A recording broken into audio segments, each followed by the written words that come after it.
good afternoon, and thank you all very, very much for coming today. It's wonderful to have you all here. Digital is such a thing that we've had quite a few conversations around digital and digital technologies lately, and all of them have yielded a lot of interesting insights. But it's always nice to have a group of leaders from different industries because it brings in different perspectives, and we all tend to learn from each other. And like you were saying, it's a new field, so we all have to learn new things and how to do it. So automobiles, of course, is a huge area, and I think you are poised for the future in terms of battery technologies and all going ahead. So we had this just to set the context a little bit. We had one very nice digital conference a few weeks ago, in which we had the CEO of Raymond, Mr. This one coming, Sanjay Bell. Yeah.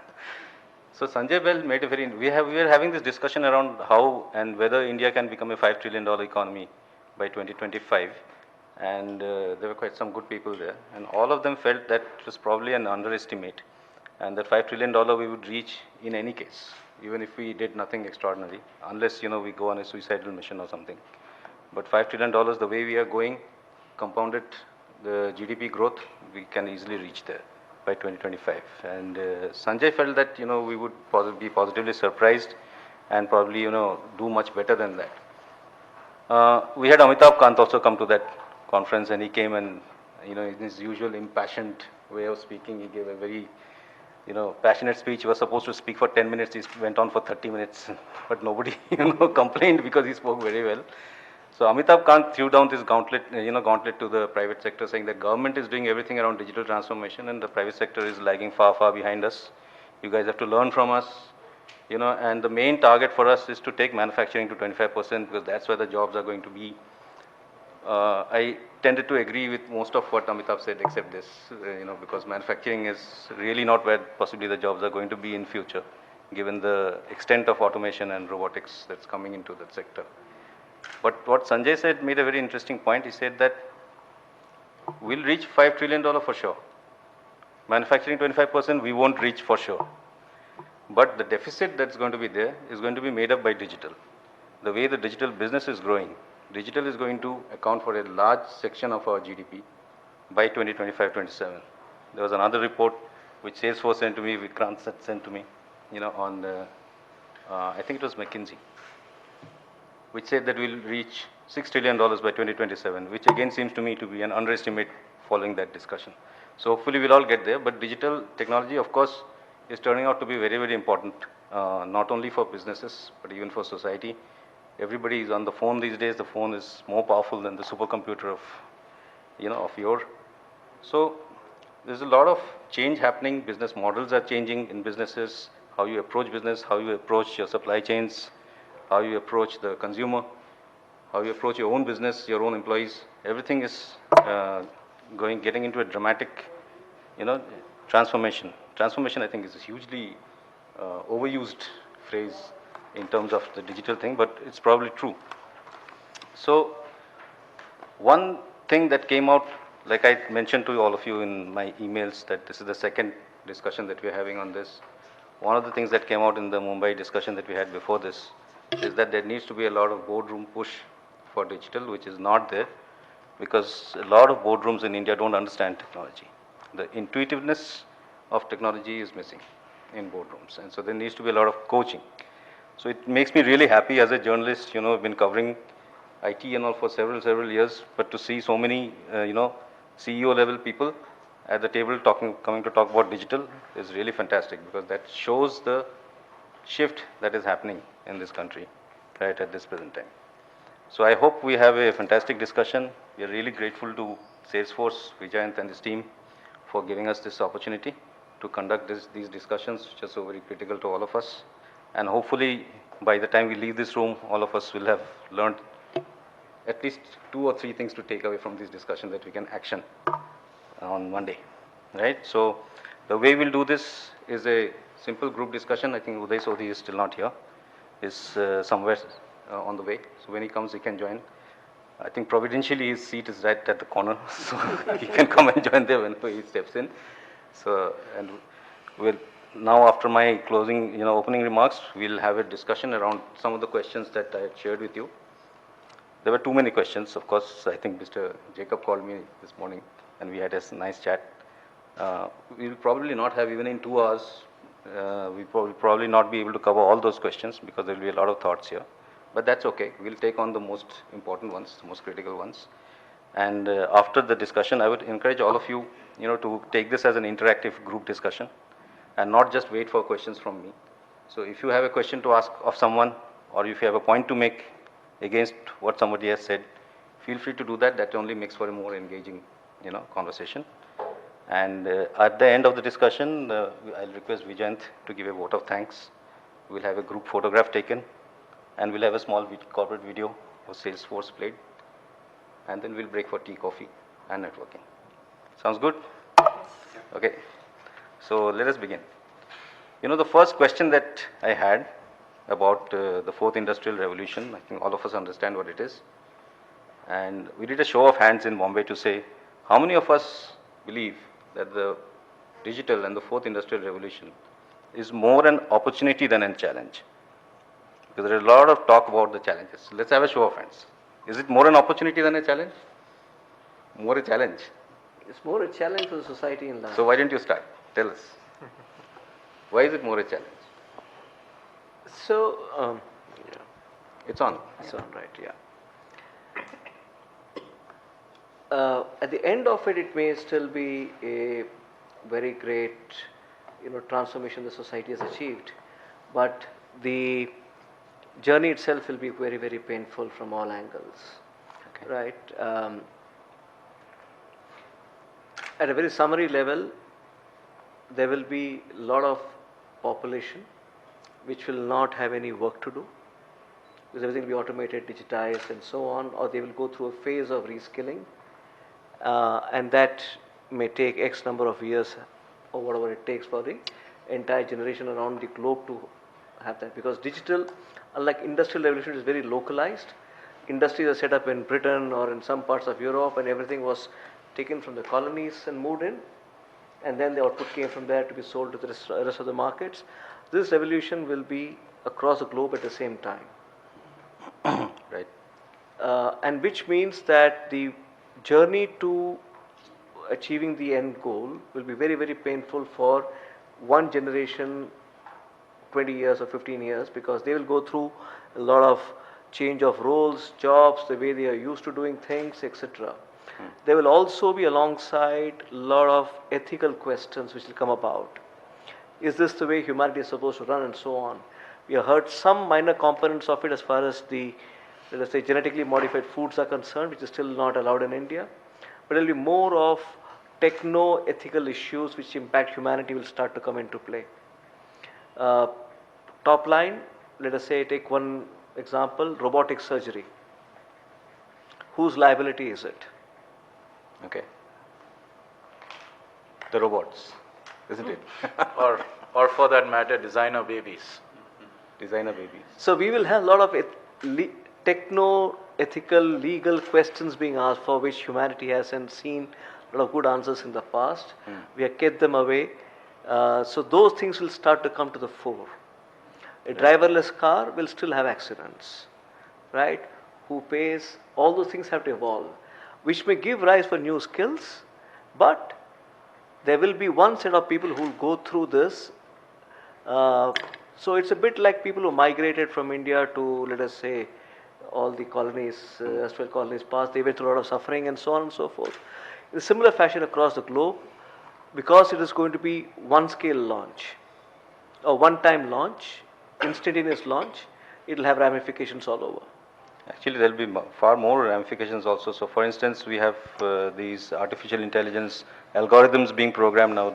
The question is, who's programming them and what biases do they bring into the algorithm is another ethical challenge, right? But let me come to the insurer. Since you talked about who's going to pay for, the robotic surgery, if there's a, Mr. Jacob, what's your view on, this challenge that he's talking about? Yeah, so I was reminded, as he said, I've been managing joint ventures for quite some time now, right, from the late 90s. and you always have to give some briefing before joint venture partners come, right? Yeah. So I'll make sure that they understand what they're going to see and feel, touch and feel when they enter India.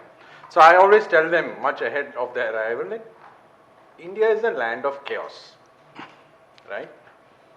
But along with chaos, in my view, is there is an opportunity, because the opportunity lies in how we manage the chaos. And there lies the opportunity. So, whilst I do believe there will be challenges for sure, and I think the biggest challenge for India, the single biggest challenge will be how do you provide employment in environment which is where technology is taking over almost everything. So, so that is a challenge. India is a large country, India is a young country, but I think the opportunities are enormous in terms of moving from the traditional way of doing things, traditional way of reaching.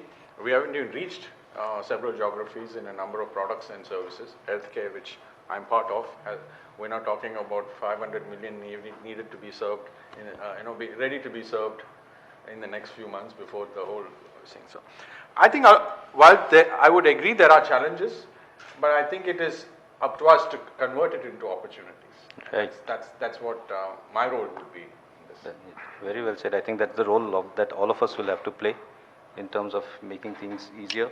But it's like you said, it's going to be still a very painful process, because any transition from one era to another involves a lot of pain. Let me come to you, Alka, because your telecommunications is the foundation on which the entire digital revolution is being built, and there's been quite a revolution in India as well. I'm not naming, of course, over here, but one of your rivals came to that particular event where I was talking about Sanjay Bell, and he was saying that about this. So how do you see this evolving? Because you are right at the, you have a grandstand view of the whole thing. So in terms of digital and the fourth industrial revolution, how do you think this is going to make an impact on the, let's talk about at a broader level on the global economy and on businesses? One, it is, as you said, yes, it is being driven by telecom, and telecom is a minor part of what is driving it. It's, the best part about this phase of revolution is that it's amalgamating all these different streams which we had. So the IT is merging into telecom. In fact, telecom itself is leaning towards how IT is run and rather telecom is run. The artificial intelligence is coming in to predict what is going to happen and therefore what is going to be the response and so on and so forth. So it's moving, yes, from a person to person interaction to machine interaction, which is very different and a very different ball game altogether, let's say. How it'll pan out is very you can take a broad view that yes, it is going to be very full of opportunities, full of challenges, full of goods, but it actually doesn't happen that way. There are phases where you struggle to really find out what are we doing. If you talk about machine-to-machine communication, which is the next big thing which we are talking about with 5G coming in, a refrigerator is meant to talk, right? It's meant to communicate, it's meant to have a channel for itself. In a country where refrigerators don't work because they don't have electricity for about 10 hours in a day, in a city like Gurgaon, which is part of NCR, I think we are kind of jumping the gun by saying that yes, let's communicate through refrigerators, right? So we have to adopt the revolution for ourselves. We have to see what exactly is relevant to India. We have to see what part or what model of international technology is actually necessary to Indian conditions, and then embrace that revolution. We keep saying in telecom especially that though 2G we lagged behind, 3G we lagged behind, 4G we lagged behind, 5G is going to happen with the rest of the world. But are we in that state of existence right now? The short answer is no. And the long answer is that we have to make that happen so that we can actually be at the revolution along with the other countries. Smart India, for example, or smart cities, which we launched about 4 years back, 2014. It has progressed, but it has not really reached a level where we know what a smart city should look like. We have kind of gone ahead with Bhopal, which is almost Pan India is the first smart city which is going to get smart, so to speak. We are going to finish it next month or so. And I am from Bhopal, incidentally. If you ask me, has it become smart? I'll have to take a pause and I'll not be very sure of the answer. Because yes, there is technology which has been put up, but do we see the impact on the citizens? That's something which it needs a lot of work. And that kind of a focus and drive is not seen as yet. Right. Actually, I mean, apart from the real challenges, there are also definitional challenges, right? And how do you define what is smart and really what kind of outcomes you want to see there? Let's come to Anurag, because you are in a digital business, right? Your whole thing is built on digital. How do you see this revolution panning forward? Your whole business is built on this. Yeah, I mean, I think it's an amazing time for us, right? And I'll take a more positive and optimistic viewpoint. Okay. And that is basis, what we are seeing of how people have adopted OLX as a platform to build their businesses, right? This whole things around AI, 3D printing, blockchain, robotics, what have you, right? It's not that suddenly it's emerged. It's been there in the works for the last several decades, right? AI, the first seeds of AI were sown in 1960s. But with the access to data, better algorithms, strong computing power, now we're beginning to see the true signs of it becoming more mainstream. If you look at it from a consumer standpoint, right, they don't care whatever you're giving them, whether it's a basis of AI or robotics. What they care about is, are their problems getting solved?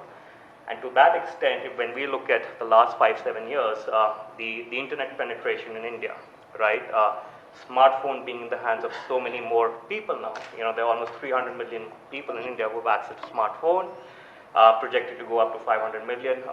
They now have access to a lot of these digital products, services, marketplaces, which are solving the common problems, right? So for example, I'll give you an real example of OLX, right? There was a study done by Google and Uploads, where they were speaking to people how their lives have changed by digitalization, fourth industrial revolution, AI, whatever you want to call it. And there was this person called Pradeep, who's a shopkeeper in Indore. And he has a grocery shop. But now, because he has access to this platform, right, he has access to internet, he sells mobile phones, used mobile phones on the phone. And that has now become the bigger part of his business, and is helping him make more money, which he can then use to make sure his children get educated. So if we were to take 2 steps back, I think what we're seeing is in the digital place that we have, in the products and services that are there, they're all transforming for sure, but the access that's coming to the common people is through internet, which is now becoming more and more pervasive. Yes, it's only 450 million people in this country who have access, but let's go back 5 years. It was almost 30% smartphone penetration increasing quickly. Data is cheap. So we definitely think that this is really the way to go. There's no other opportunity per se. This is really going to make a difference to the common people and give them access to tools and opportunities that they never had. Yes, there are going to be challenges for sure. We'll also get into challenges around privacy, which we are already seeing in terms of GDPR and whatnot. But I would still say that the opportunity is huge, and it has the capability to impact people at such a huge scale, which probably we could never even imagine before. Okay. I think if we go back to the original question, right, which is this an opportunity or a challenge? And I think Bharat's points are very much, they're very cogent in the sense there will be significant challenges. But the reason I feel, for instance, optimistic about how this is going to play out is, so what has changed from the first industrial revolution to the fourth industrial revolution It's really the pace of change, right? So Pace of change. the pace of change is what has changed, and also in some sense the second derivative change, right? So it used to be that you would have a big jump because of an introduction of, whether it's electricity or whether it's steam power, you have a big jump in productivity, and then you have a linear progression from there. And then the time span between these quantum jumps used to be measured in decades. And now it is measured, currently it's measured in years and months, and maybe we'll get to the point where it's measured in weeks and days and maybe hours, right? So that's really the crux of the challenge here, which is that the pace of change is so fast, and the second derivative change is now positive as opposed to zero, which is what it used to be. So when I think of it in that context, right, going back to 30, 40, 50 years ago, people used to have one careers, right? They would get into a job, they would learn a skill, and they would do that for the next, and then they would retire. And then you started, as the pace of change increased, you started having people who would maybe have two careers, right? They would work in one career, reach a level, and then they would reinvent themselves as the next opportunity came along. In the gig economy, that is really no longer the case. Certainly if you speak to the 20-somethings or the kids who are even younger than that, right, they don't think of career in the way we used to think of career. They are reinventing themselves constantly in some sense. So there are people who have 4 careers, 5 careers, right? And I am positive that in the next 10 years, right, people are not going to be thinking in terms of, okay, I am a doctor or I am an engineer. They will be thinking in terms of, okay, what am I doing today or this week, and then what am I doing next week? What's the opportunity next week? And I feel that that evolution is not something that certainly we are able to appreciate. I'm not able to appreciate as much as I think is likely to happen, and that's why I think it's going to be maybe less disruptive than if we think of it from, oh my God, we need to reskill the whole population every week, which is obviously an unsolvable problem. Yeah, reskilling is such a big issue today. In fact, let's look at, Arun, Sure, when we are talking sure. about, because you're coming from a global organization perspective, right? You have views from everywhere. So let me give you two perspectives. One, I have a manufacturing setup in India. Question is, will I embrace Industry 4.0 for my next expansion? I would be a bit skeptical for 2 reasons. One biggest reason for me would be the labor reforms in India. I can't even remove one person from my factory today. Imagine if I move this thing, I was speaking to Pankaj just before the question. But you can do it in a greenfield, right? Yeah, so if it's a greenfield, possibly yes. But there again, also then there are compulsions. You get those land, and there are some expectations of employing some sort of local people. So those are some question marks when companies like us are thinking of adopting that in a country like India, clearly. But the flip side, the opportunity where I'm seeing the big opportunity, frankly, on segments where there is still a lot of acceptability and opportunities for end customers. And I'll give you a classic example. So I don't know how many of us know, but you know who's the single largest real estate company in India? Blackstone. That's him. Blackstone. BlackRock, right? Blackstone, sorry. Blackstone, Blackstone, sorry, right? not BlackRock. So you guys come from an investment perspective, but if I have to see from an owner perspective, then it's not the real estate developers, but let's say a company like Infosys would possibly be having a very huge campuses across, right? And I still remember because we met them around, I think 7 years back, where they thought they had a big footprint of different services set up at different time, but they took a mandate that they want to reduce per employee, let's say, energy consumption down to some 50%, some audacious goals, right, including energy and all. And those guys were able to do that in 7 years. And you know how? Oh. They used IoT. They used building management systems across their campuses, put them on a common platform, and put them in a big command center in Bangalore. And they have done it on energy, they're doing it on water, a lot of other stuff. Right now, I know Infosys is one aberration. We can say India is still not evolved like Infosys. We can all learn from Yeah, do that. But then, when you look at analytics on building side, and I come from building industry, so I'll speak more on that subject. Allow me for that. But I think the initial thing was very simple on the analytics journey. It was about automation. You can collect data, and then you can do some basic level of analytics, which companies like Infosys did. But the big change we are seeing now is the smart operation, where the AI platforms can actually do a prediction on what's going to happen. It can help in a lot of other stuff, and that we are seeing. So we have one company in India which actually works not for Indian customers right now, but with US customers, something like 300 million square feet covered, some 150 million data point covering every day. But on that, they've been able to save for US something like, I was sticking the numbers with those guys today, it's 2 billion kilowatt hours saved, right? And purely on IoT based, because you're getting all your services connected on those platforms. The data is coming, there are millions of data, the human element is going out, and it is coming more on the prediction side using AI. So those are opportunities. If you see in a country like India, talk about energy issues, if we can get that right, we can definitely set it right. So I see a lot of opportunity, and I'm seeing now Indian customers also demanding that, so we are getting some customer base in India also. So both sides. On the industry side, I'm skeptical, unless the labor situation improves.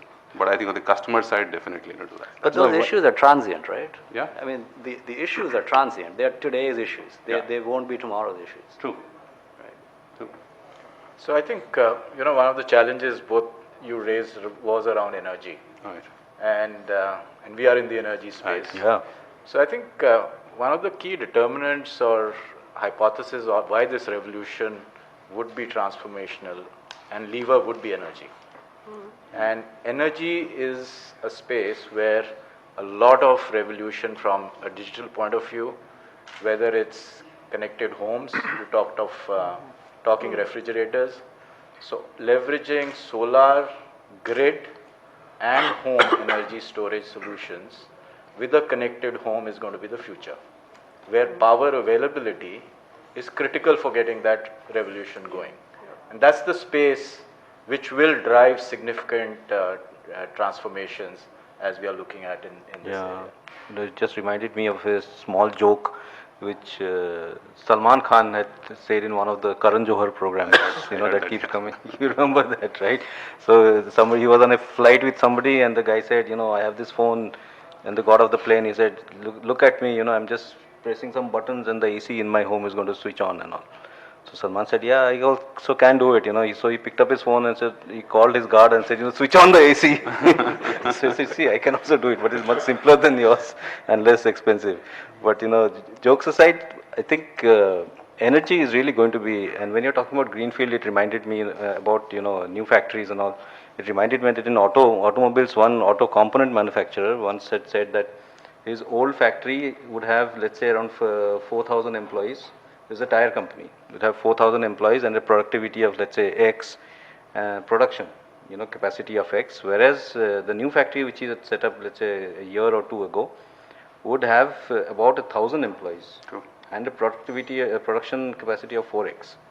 So how do they do that? And there are apparently windmills in the Netherlands and all, which have the entire windmill, setup has just one employee to come and just make sure that the electronic panel is running okay.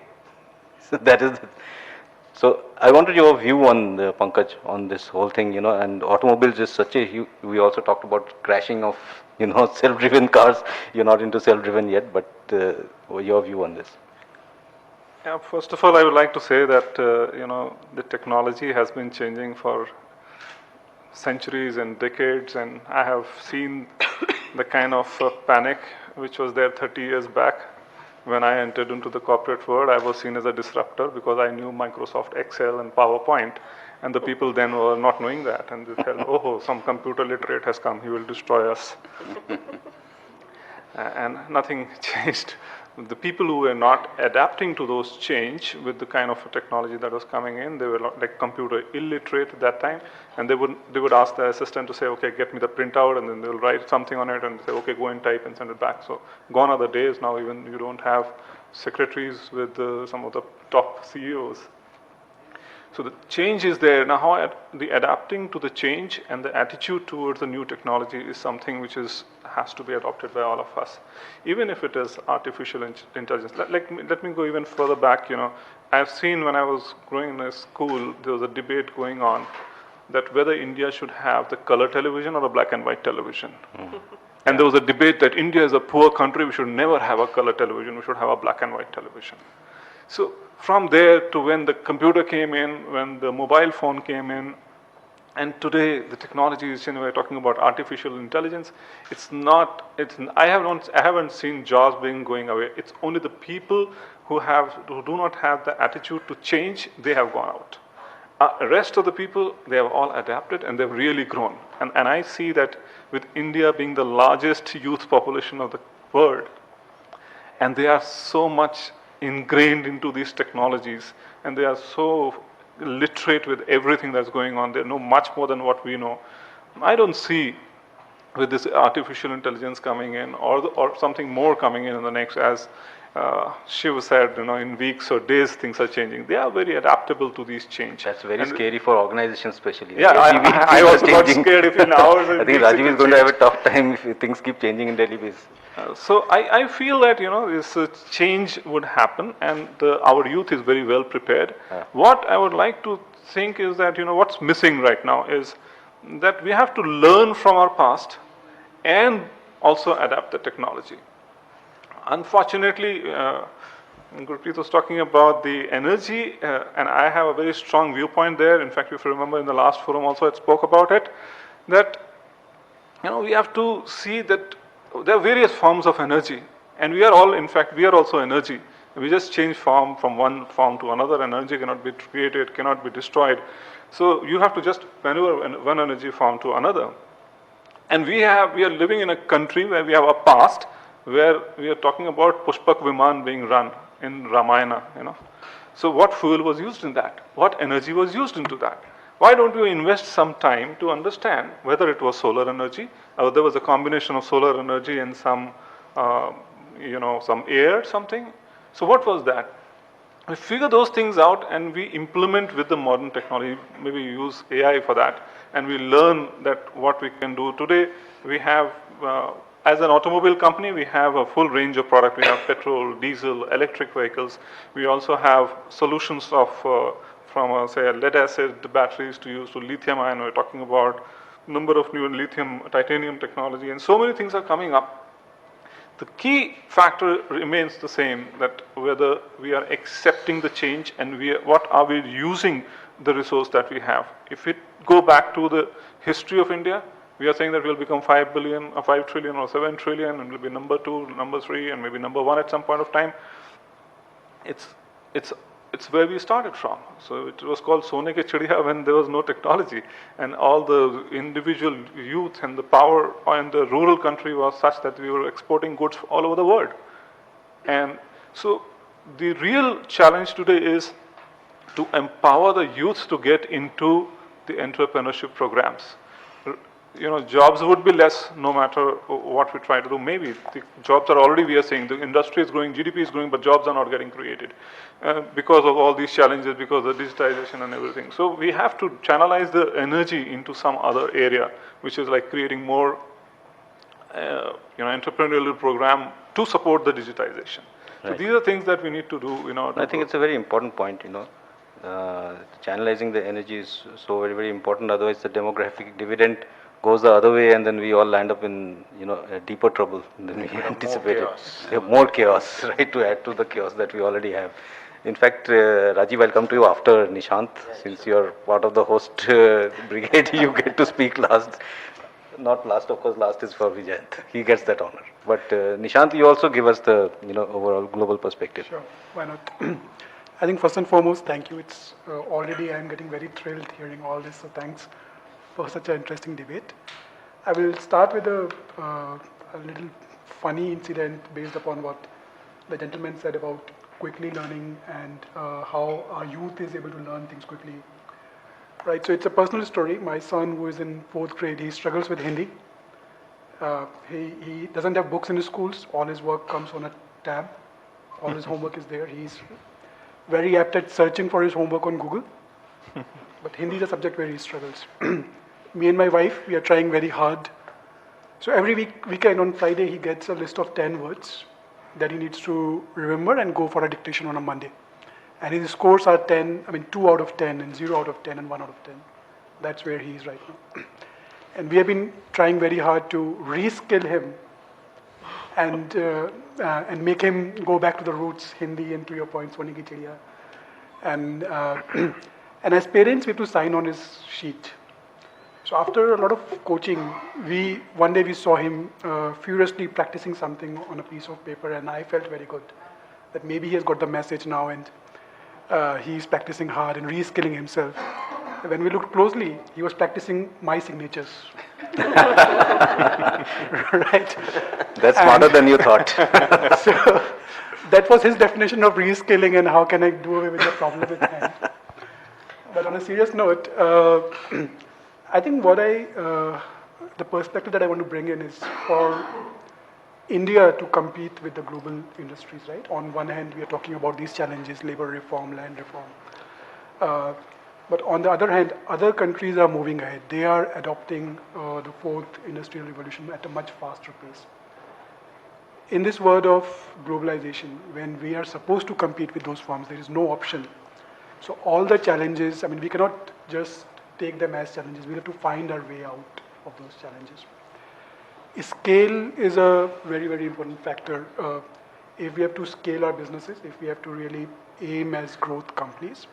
So I will give you an example from an investment management perspective from where my firm comes in. We advise people on what are the best portfolios for them to build. And there's always a human angle to it. But if we have to scale it to like millions of people, we have to introduce robotic portfolio advice in construction. There is no way out. Right? So financial advisors, and I mean the other aspect is regulations as well, right? And regulations are saying you need to really document and what you are advising to somebody. There needs to be a trail and a reason for it. They need to adopt to technologies. They need to have mechanisms to get all possible combination of portfolios that they can advise you and show it technically within a minute, within a span of minutes or seconds, that why this is the best portfolio for you. And that's where technologies like big data, machine learning, AI, they are bound to make an impact. I mean, there's no doubt about it. From an India perspective, if we have to compete, if we have to stay ahead, we have to work through all those challenges that people are talking about. Right. I think from a perspective of digital, to me or to anybody as a lay person, as a lay citizen, if there would be three areas that are visibly, technology heavy and being impacted by technology heavily. One is e-commerce, finance and banking, and the third is media, because everything that you read, everybody wants to read the newspaper. These days we get everything on the app. I have the Economic Times app, the TOI app, and all the other apps. They're there. There's Google News, and now there are specialized apps like NewsPoint and whatnot, right? So I've got one of them, I think, in shorts or something. So you keep getting the short and entertainment. So, Rajiv, how are you seeing this? Because from a media company perspective, there's enormous change in terms of the readers, and how are you handling? More importantly, how do you see this digital revolution, impacting media organizations and overall? Absolutely, Arvind. So there's a lot of change. Just get the mic a little closer. A lot of change on the media side, but before getting into that, probably I'll stitch together the islands of excellences that we are building up. But all these fourth industrial revolution that we are looking for will require a proper stitching. The developed world is slightly more ahead of us in terms of the adoption curve, because they have everything very organized and disciplined over there. India, we are still, as Anthony was putting up, in a chaotic state, so it becomes more a challenge for us. The basic requirement of smart city, which the government have been saying till now, although there is a right intent behind it, is smart grid. Smart grid is to get the 24/7 power. So that is the basic requirement.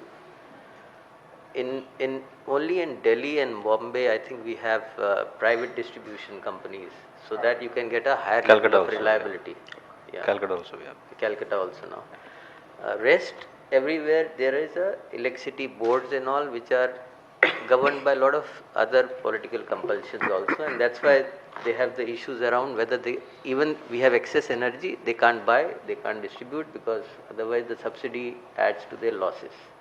So that's a challenge, some different sort of challenge which government have to cater to. Similarly, on telecom side, if you see, we have fallen behind. After 2012, this 2G scam, decision which came, actually was almost a death knell to the telecom industry, I would say. From we were going at a very high speed and it came down with a thud actually. If you see 4G, if you see in India, it's a pipe dream. I would say we are nowhere close to what you see in Europe or North America right now, the type of services. Even with the best of effort, the spectrum cost which is there is hindering the type of growth which telecoms can do. Most of them are suffering now. Even the established players like Airtel is now looking at losses, which is actually not a very good sign as of now. So leave the 5G. Others are already done software-defined networks and network function virtualizations, which are again telecom moving into a software space. The switches have moved into the software space. In India, we are still far behind them. We have fallen behind. We were actually at par with the world around 2012. We have now gone back. And we are rapidly falling behind because others are doing 5G trials. We are nowhere near that. Even though they may try. About it, but I'll interrupt him then. Yeah. So the intent is there. It's not that it's not there because IPv6 was done. That was done in 2010. It was to promote M2M. Last year the regulation came where they moved the M2M mobile numbers to 15-digit numbers because the connected world will be much larger now.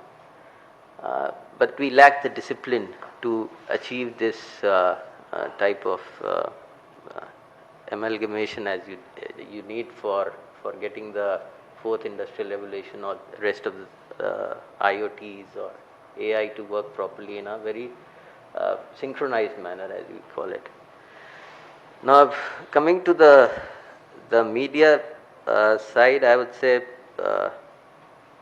almost 2.5 years I joined BCCL, came from 20 years with telecom.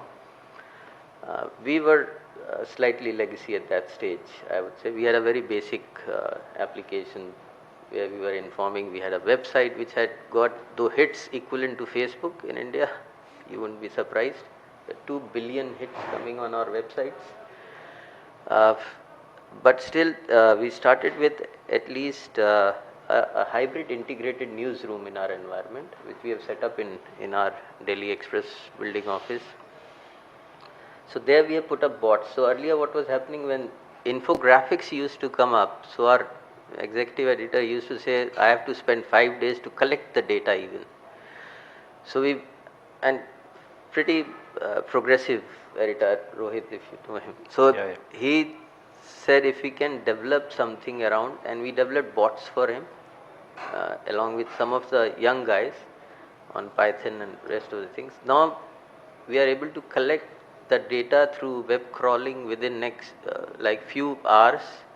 He's able to set up infographics, and that right now you start seeing on the newspaper, you start seeing infographics every alternate day or almost every day now. Earlier, to put up an infographic, it used to take us a week. Then we are also looking at sensitivity analysis of the news as well, so that we ensure that our news is always objective and neutral. It's not biased towards anything in terms of what we are providing to our readers, so that they get the objective view. So we do a sensitivity analysis to see our news are not getting biased in some way or the other, because although editorial doesn't like it too much, but we tend to give such type of reports all to them. And then we are also looking at virality of the news. So for the stories that we are putting out on the internet or on the online space, we are seeing what is getting shared, which author is getting read. So we have a dashboard we have put up, and you should see a newsroom. Most of the story writers, they go and check if their name is appearing in the top.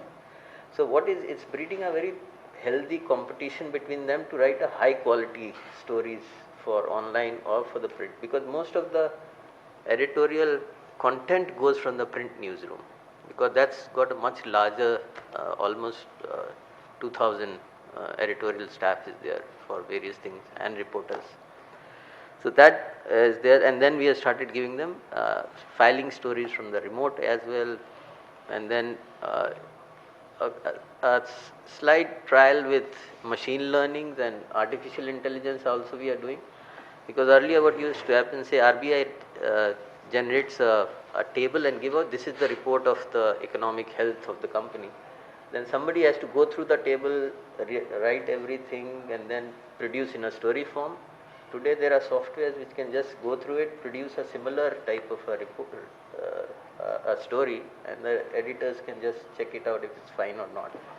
So there are a lot of things happening. We are also working on language, changing translations, which we are failing. Translations we are failing. We are trying to see if we can translate from Hindi to English, because we have editions which are in Hindi also, Marathi also, Kannada also, so we are Bengali also. So we have those, but that translation is still not mature. 60% success we have, which is not ready for production. So a lot of things there. CRM we are working to get the sort of an intelligence for our sales and advertising streams that we are working on. So a lot of things happening on the media side. I think a lot of your reporters will be very thankful if you can give them a software that can simply transcribe the discussion quick time, because it takes us 5 days to transcribe a discussion we have involving 15 given people. that option also. In fact, it's available in all the phones right now. Voice It doesn't work very well. I've tried it. Let's come to Vijay. So you actually have a sort of a very nice view of all these industries, because you interact with all of them and you actually help their customers. So which is even more important. So how do you see, from your point of view, this digital revolution, and how is it panning out? Thanks, Alokesh. So I think from a Salesforce point of view, it's a huge opportunity. I mean, digital, even if you look at India, just the inclusion which it brings, financially or socially, has been massive. And if you look at it from what we do with customers and what they're doing with our platform, the scale which you mentioned is unprecedented. So I think it's a massive opportunity. I mean, if you look at what IDC is saying for artificial intelligence, it's saying that within the next 5 years, it will enhance workspace productivity so much that it's going to have a positive impact of $120 billion in the next 5 years. To your point, Shiv, I mean, we have reports. We actually have roles in our organizations which look at the future. So we have a futurist based in San Francisco in the strategy office, who's actually looking at what's going to happen in the future. And he tells us that if you look at kids today, about 65% of primary school kids will end up doing roles which don't exist. So you might have kids who are doing roles like a drone specialist or a robot programmer or something of that sort. So these are things, like you said, we probably can't even fathom at this point of time, but that's what's happening out there. And that's what it'll enable. And to your point, when computers came 20 years ago, we were all scared what will happen, jobs will be lost, etc. Nothing happened. It actually creates, and what we've seen, it actually creates new avenues, new spaces to grow. And I think that's what AI or robotics or everything else is going to bring to the table. So we see it as a huge opportunity. Amitabh Kant mentioned, Uber, Ola have brought about 1.3 million jobs to the country. So these platforms actually are huge enablers. Yeah, but his boss Nitin Gadkari said that we don't want self-driving cars in India. It will take away the jobs of the taxi drivers. Sure, yeah, go ahead. Right, So can I just add one, because I heard some comments, quite a few people talking about one of the challenges is energy itself. I think there are good and not so good examples, and I think you also raised it. So the point in terms of energy is it distribution issue? Is it a distribution issue, or is it a generation issue? And I think there are good examples in both have been solved. There are states where distribution challenges have been solved. I lived in Calcutta, first job, and at that time when my first job, power was a luxury item there. You had to have a power pack. There's no way you could live in a house. That was in which year? And this was in the mid-80s, right? And it went into private hands. The problem has been solved. Yeah. I went recently. I live in Gurgaon, so I know the issues which Gurgaon faces. But I went for a short holiday 2 months ago to Rajasthan, Jaisalmer. There was a flight connection, so I took that in. And one of the first things which you see when you look out of the window before you land is this whole stream of windmills, right? And I usually walk around and talk to people about living conditions, etc. And this is a question I asked so many people there about the power and water situation in Jaisalmer, a small town. No issue at all. In a desert town. No issue at all. They were so proud. And I thought it was maybe the wrong answer. A guy I'm asking, so I at least asked 12 different people and I got the same reply, no issue. So there again, they've solved the problem, right? The third example I'm going to give you is the first private sector airport built in this country is the state where I come from, Kerala, Cochin. Yeah. Kochi airport is 100% self-sufficient in power. It's also They that. don't buy. They've got completely own self-generated, 100%.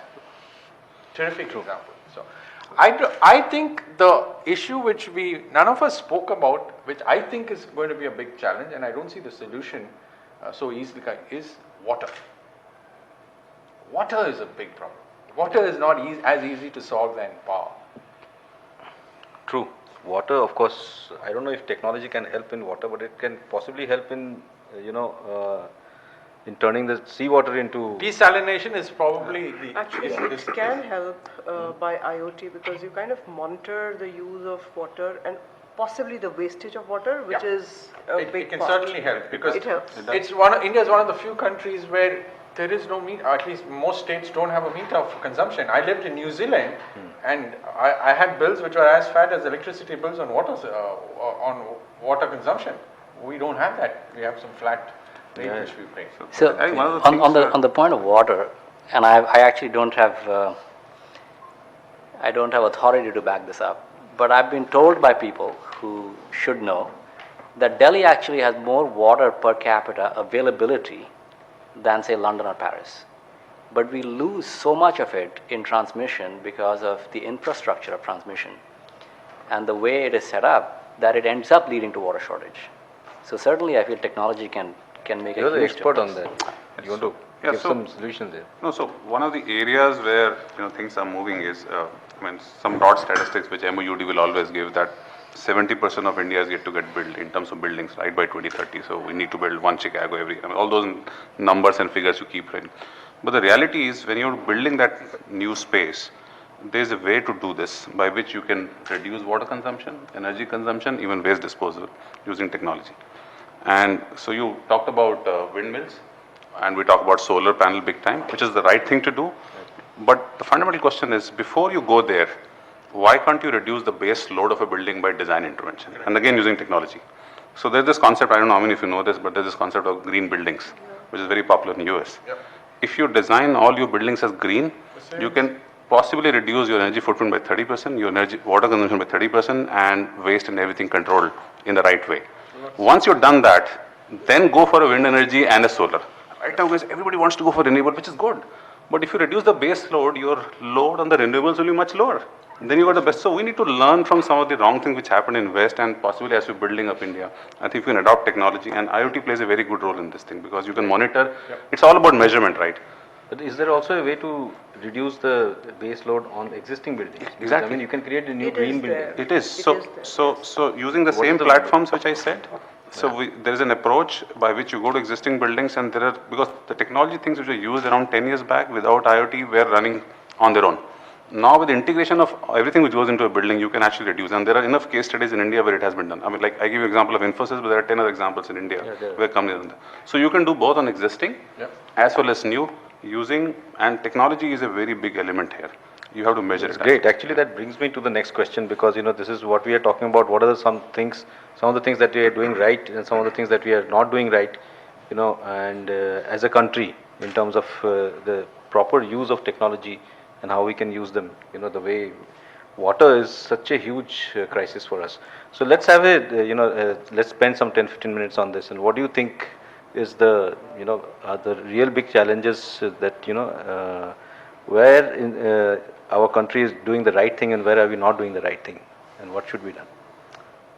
I think the way I see, and I was one of the guys who said it's a great opportunity. Yeah. And the way I look at it is that we as a country miss the earlier revolutions. Yeah.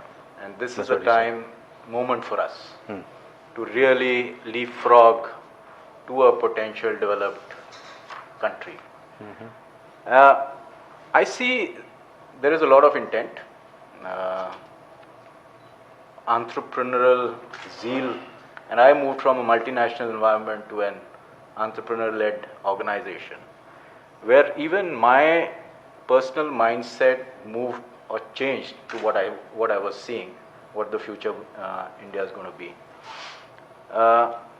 What this means is that for us, we started looking at startups, partnering them, learning from them, and ensuring our organizations also are as agile and as capable for the future. I think the key challenge is to keep yourself and your organization abreast with what is going to come and make good of the opportunities that we are going to see in the future. I recall some 20 years ago when I started my sales career, one company case study of Marico, how they had started leveraging technology in their entire sales and marketing process. The second was this whole e-Chopal, which ITC had done, this like 15, 20 years ago. Right. And I visited a lot of them, where how rural India was getting information about farm produce and all. So agriculture is a key area where significant development. You talked about autonomous vehicles. Now, autonomous vehicles are not only restricted to autonomous cars. So there are drones which are now being talked of, used in agriculture, information being made available to them, and we've got a significant population in the agriculture space where technology disruption would really be meaningful for them. I see that for us as a country, I don't want to get into policy and government, what they are doing, how deep it is, and Alka, you and I had a brief chat on it, but I see that there is an ecosystem at the grassroots level where people are working around disruptions, and these disruptions are not going to come from traditional companies. So you talked about solar. Now, we partnered a company in Bangalore, 10-member team, and solar is like a black box for everyone. No one understands it. Everyone wants to talk about it. It's the EV, the car and bus EV world. Yeah, that's the more glamorous part of it. So these guys have beautifully simplified solar. So they've got an algorithm and remote sensing of your buildings, your shades areas, your sunlight areas, and all you need to do is put your load, and it's all online, and you get your solar system that you need. So the opportunity for me is partner some of these companies, and for me as an organization, difficult to build all those skills, but I see that happening significantly all across. EV is the space that, one of the interesting spaces that we are in. One of the key areas here is from an India context, because the world is very different to what India is, and we keep talking of EV. I say India is already EV. When you've got 1 million e-rickshaws on the road. Okay, like that. I was wondering. We are EV. I mean, there's no denying the fact that there's a 1 million and e-rickshaws running on energy storage, giving the last mile connectivity, and we talk big news about 10,000 EESL cars being sold by Tata Motors or Mahindra. So critical for us is to really understand the localized needs of the country, and that's what a lot of entrepreneurs are doing. They are not standard like picking up what the global companies are doing. They are localizing it, understanding what the applications are, and then coming up with solutions. Because we are in a unique position where we need solutions which are fit for us. So say for e-rickshaw, for an example, this is EV already, and this will be the disruptor in the future. And for us, it's important that we understand that application so well and come up with a solution which not only Uberizes that whole community. Can you imagine the e-rickshaw which are standing on MG Road are linked to a consumer who is coming down of the MG metro station, rather than they standing in a line and then fighting for that passenger load, is already booked for his 10 rupee ticket to move to a point A to point B. Yeah. So these are huge opportunities for the future. True. But one startup is doing that in Gurgaon now. They're actually working on this. Yeah. It's terrific, actually, and I'll come to you because you talked about water being one of the bigger challenges. But tell us about what you think we are doing right, and any other thing that we are not doing right. Well, from my vantage point, we're doing a lot of things right.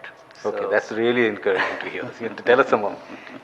because in our world, right? I mean, we're in financial services, and in our world, going back, I think to a point that Nishant made, that India has historically kind of lagged in technology adoption. In our world, that's absolutely not the case. In fact, we are leading the world in technology adoption. We are doing things, and I use we in a very broad sense, because a lot of it is actually government-led initiatives, which are creating the framework and the infrastructure for development which is not available anywhere else in the world. So, just simple examples, right? UPI, Bharat QR, just have revolutionized the payment space in a way that has not been done anywhere else. Yeah. And what is very important here to understand is that the whole challenge of this fourth industrial revolution is how do you make the tools available to a very broad population? Because it is easy, as we've already seen with the success stories of the West, it's very easy to end up in siloed successes, right? Where you have single entities that end up controlling a lot of resources and then become natural monopolies as a result of that. And what the Indian government has done essentially is, in a very, very concerted way, try to break through those tendencies to create natural monopolies, right? So, for instance, we used to have wallet companies in India, right? E-wallet companies were a huge source or a huge destination for capital, because they were all seen as kind of building up these walled gardens which had consumer information and payment information all in one place, and they could mine that data and nobody else could get in. So that's how Paytm became so big and attracted so much capital. And then the government came out with UPI, which basically destroyed the advantage of wallet companies and made it a level playing field for anybody who wanted to be in that space. Similarly, with Bharat QR is another big example. It hasn't really gotten the kind of attention or adoption which I suspect is going to happen over time. But basically, again, QR codes are a walled ecosystem everywhere else in the world, right? Where you want, if you want to use Apple Pay, then the vendor had better be signed up for Apple Pay, right? If you want to use Samsung Pay, the vendor had better be signed up for Samsung Pay, otherwise you can't use it. They're not interoperable, right? Bharat QR has, again, decimated that. It's basically interoperable standards across the platform. And so I think what the government has done, and this extends to beyond just the financial and technologies and payment space, right? To your point about drones, digital skies is something which is, again, very unique to India. It's really not been done anywhere else in the world, where the government is again setting out these parameters of how drones may operate, right, without having to file flight plans in advance and knowing exactly what they're going to do. Basically set up the ecosystem to allow drones to function relatively easily. And so I feel that the government has done an enormous amount to basically change platforms, right? In the West, platforms are what are called rent seekers, right? You create a platform, you not control it, get onto it, anybody you rent to be able to use it and build their business.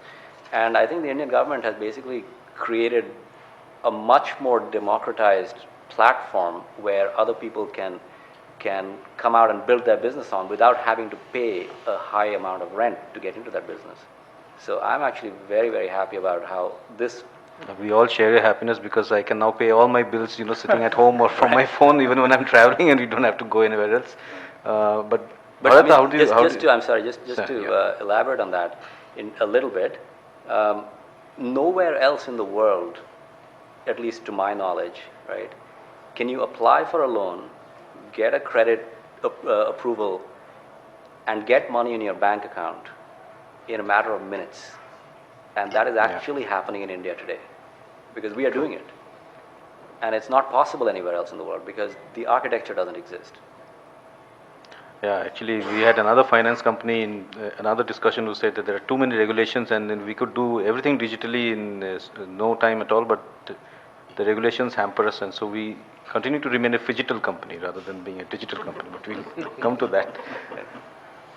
So, the good thing, like what you said now, is that the late adopters of technology who got left out in the earlier days will kind of catch technology faster, because the world will equalize and all the technology products will kind of come to the different countries at the same time, and the guys who haven't had it will feel the biggest need, and that's why all these things happen.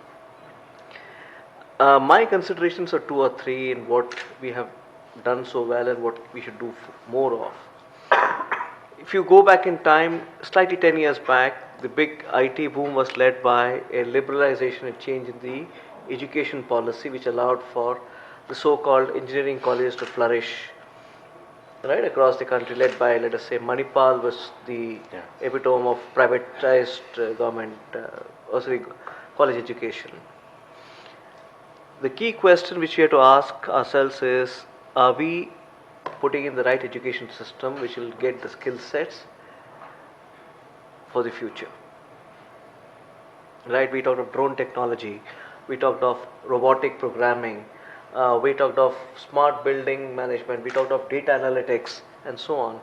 I just refer back to 3 days back or 4 days back, Times of India, the Times University advertisement, which says that a 100-year-old university prepared you for X thing, but what will prepare you for the next 10 years? I think that's the first question we need to ask for our future generations.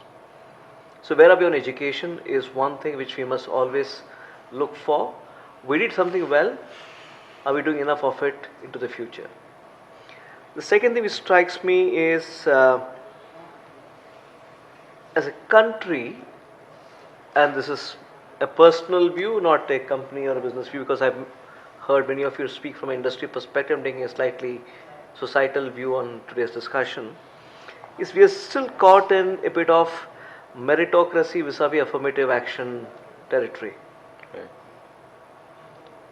So if you want to really make a progress and be part of the new age which doesn't recognize any of these things, as a country our mindsets needs to change somewhere in this. That's really difficult. That part, that is a really big challenge, the affirmative action. I was on a part. train yesterday, coming back from Agra, the fastest train in India, Gatiman Express, 100 minutes from Agra to Delhi. I felt so proud.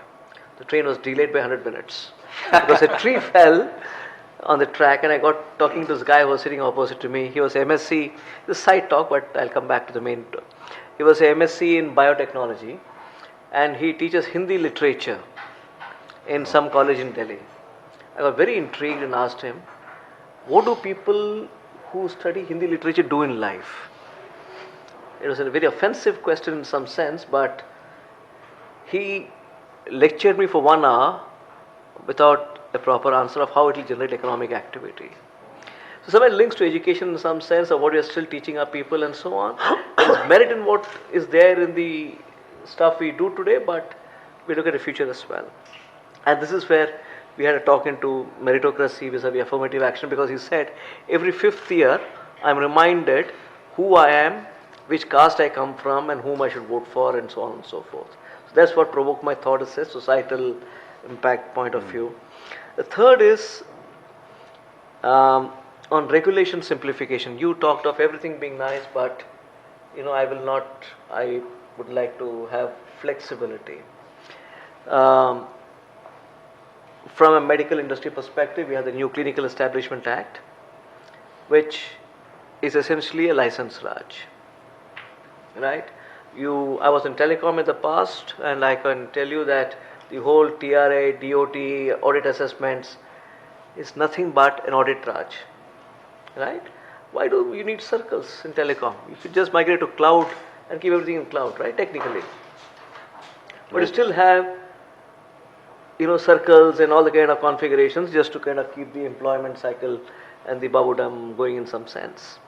So the real question which we have to answer as a country, and for the government specifically, is this world does not recognize nations. It is only Google Play Store and Apple Play Store. Any app developed is immediately absorbed. You don't have to go through a customs officer who will check the licenses and so on and so forth, right? So the role of government will struggle in the future, giving up control and keeping control. There is some bit of noise which I haven't heard before, including some very senior industry leaders from your own business talking about the need to have Indian data in India. Right? Even yesterday's newspaper carries this article. We are talking of a digital world, right? We just went all some time back, all being glorious, but now the government is saying the data is Indian, right? Facebook is Indian. True. So these are some things we just need to ponder over and. So Bharat, just to clarify, are you saying we should not be having MSCs or Hindi literature? I'm not saying. I'm just saying what does it lead to is what we prepare the education, the population for.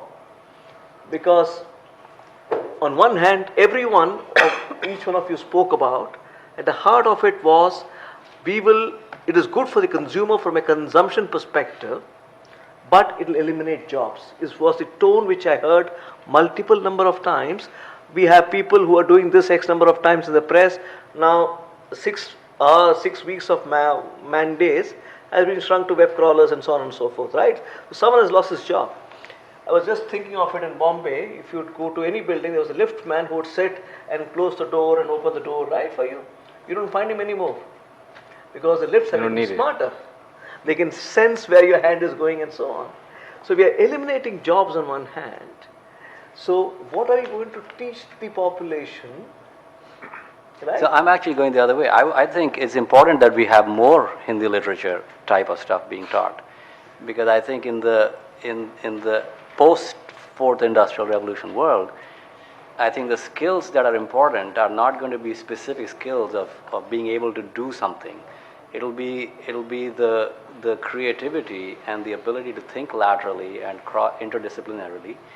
And I think we lose a lot when we don't focus on things like Hindi literature. No, I agree, but the question is the educational reforms today, and what are you going to talk about on the education side? It's the starting point of a societal. Sure. So I have two examples, which I'm not saying that you're disagreeing with this, but last summer we had an intern visiting us from Princeton. We have a program with Princeton where they send us 6 or 7 interns every year. And so last summer we had this kid come in and he spent 2.5 months, and we gave him a data science project, and he worked on it and he figured it out and he kind of learned Python. He never programmed in Python. He learned Python. He did a bunch of work and came up with a result, which was actually kind of interesting for us to look at. And at the end of that, we said, okay, that's great. So, what do you do? What kind of computer science courses have you done? He said, I've done no computer science courses at all. I said, oh, what's your major? He's a philosophy major. He's a philosophy freshman who has just, because he's been exposed to things, because he's creative, he's inquisitive, and has been taught that way, right? He was able to pull together the tools that he needed to do the work and teach himself how to get there. Right. There's another data science group out of Washington, D.C. that we work with very closely, and they are hardcore data science engineers, right? Their most important employee is an art history major. Why? Because the key to data science is not knowing the techniques. The key to data science is being able to ask the right questions. Because once you've asked the right question, somebody can always go in and program it to make it work, right? Right. And the right questions need to be asked by people who can think outside the box. Programming is after the thinking. You have to Exactly. think first and then program, right? In Right. fact, your point also brought to me the very stark fact that most of our best engineers actually go into IIMs and become managers and salesmen instead of building the country, which is why even the quality of engineers in our country and the buildings, that roads and everything, there are lots of lacunae everywhere. But we were wondering in the beginning how many who's from telecom in this group, and it turns out there are a lot of people from telecom, apart from the person who is officially from telecom. So you tell us, Alka, about this. what are the things we are doing right? And of course, from your telecom perspective, it would seem we are doing a lot of things wrong. But you tell us, your view. No, I don't think we are doing a lot of things wrong. What I think is that, there are two aspects of adopting technology. One is problem solving, and the second is the adoption of technology to increase the level of living. Just the standard of living, whether you can call it, your health care or your transport or whatever. So technology comes in to, improve the living as such. The other part of technology has to be brought in for solving specific problems. India in general does both, but at a very, narrow level. We have, for reasons, because of numbers, because of the spread, because of variety, because of disparity, we have not been able to broad base this or universalize this even within India. So if a problem is solved, it is solved for a very minuscule level and it's not really broad based. So Cochin could be an airport which does not need to buy power. But have we replicated it? The answer is no. There was a railway station which was made completely accessible, which was again in Kochi incidentally. The first one, I think it was Trivandrum, sorry. It was the first one. Until date, it is the only one. We don't do it, and it's because of technology that the first one happened. But we left it at that, and it has been 7 years. And it is belonging to an entity, the government of India, by the way, who swears by it, that, we have to make it accessible. It's a law, and it is still not there. There are rules which say that, yes, railways has to be accessible. It's still not there in all the other, railway stations. So yes, we solve problems. Yes, we deploy technology, but we don't broad base it. Similarly, for improving the standard of living, yes, we come out with technologies. We adopt them. We have 4G, which was meant to increase the data rates and all that. But go outside of Delhi and you'll be hard pressed to even get a signal, forget about 4G. And I'm not talking of a particular operator. I happen to carry all the operators in my pocket most of the time. It doesn't happen. It's not about, what is good generally on paper. It has to come and get implemented. So the intent has always been there, and intent is there in all the verticals, all the silos, amongst all the minds who are working on it. But are we able to deliver it? That's the biggest question that we need to answer. And in fact, all the revolutions have to really be effective. Now that effectiveness part, we either don't measure or we don't bother about it. There are positions which have been created. So there's an infrastructure in charge in Gurgaon. Everybody who comes from Gurgaon will laugh over it that there is an infrastructure in charge. Where is the infrastructure? I mean, where are the roads? There are no roads. But yes, we did make those underpasses in Gurgaon, which I think was an amazing piece of work. They were made in very good time as compared to what happens in Delhi. And it actually allows you to zip through. But if you look at it closely, there is a roof over it, which kind of extends to a kilometer together on both sides. And you start asking questions to yourself, why has this been made? I mean, it's a roof on the road. Sorry, you touched a very raw nerve with me. The underpass is a big peeve with me because they don't allow the bottom of the society to travel. They run across the road, jump on this wire bars which they have put up now, and put lives in danger to do that. So it's not built with thinking behind it. Exactly. So what I'm saying is that the That's because building part all the happened. best engineers go to the IIMs.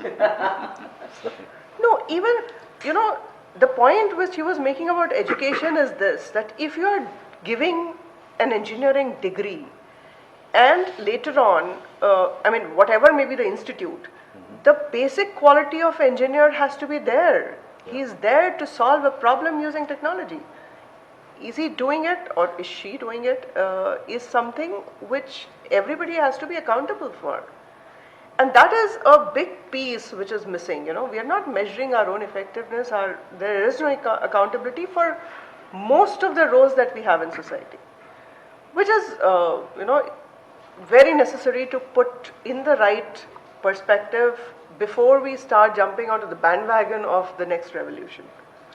Can I Okay. quickly add something? I mean, on the original Of question course. around positive things and good things happening. I think NASSCOM is doing a good job in terms of coming up with this platform called Future of Skills.